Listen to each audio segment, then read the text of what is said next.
Kas te teadsite, et umbes 80% meestest maadlevad kiilenemisega juba peale teismeiga? Kuidas selle olukorraga hakkama saada ja seda lahendada, seda me uurime täna Ants Rootsase käest. Ma ei saanud üldse aru, et see hõrenemine on toimunud, aga ma läksin Douglasesse juuksurisalongi ja siis ütles mulle suhteliselt otsa, et kas oma juustul oled tähelepanu pööranud, et kui ta tõmbab käega läbi, et siis need juuksed on nii hõredaks jäänud. Ja siis ma hakkasin nagu tähelepanu pöörama ja mõtlesin, et tõesti juuksed ei hoia enam, need kolmnurgad olid maru juba sügavaks läinud ja ma alguses olin hästi skeptiline, mõtlesin, et sest kõik juuksurid, tippjuuksurid ütlesid mulle, et ei, miski ei tööta, et kui sul juuksed on juba peast ära kukkunud, siis kindlasti neid ilma siirdamata tagasi ei saa. Aga mõtlesin, et kui kõik juba ütlevad, et ei saa, siis ma proovin, et äkki saab.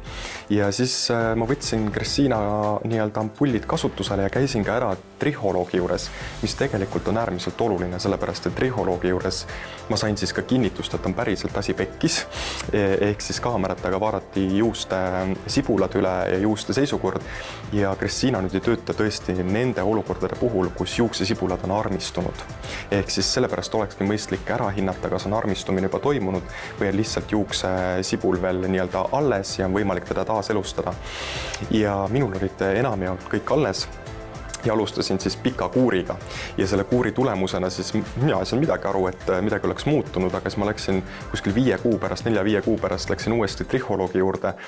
ja ma nägin seda eelnevat pilti, me tegime enne ja pärast pildid ja kaamera pilti, kui siis mikroskoobi all siis lasti mu peanahk üle.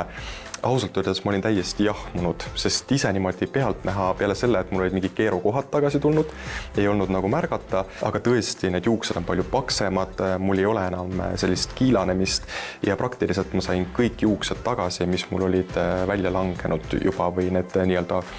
laigud siis tekkinud pähe, ehk siis drastiline muutus ja tänaseks on peaaegu vist kõik minu kiilanevad sõbrad ja ka pereliikmed, mul vendadel on ju sama värk, mul vanaisa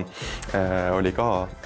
samasuguse probleemiga, eks ka natuke geneetiline, aga ja ka venna puhul mul on esimesed ilmingud, kes on nüüd 2 kuud teinud,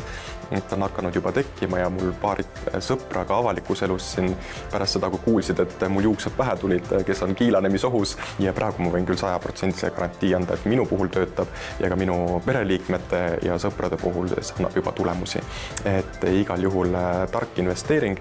jah, nad võivad olla küll pisut natukene sellised kallimad, aga lõppkokkuvõttes, kui ma liitsin selle kokku, palju mul läheb juuste siirdamine maksma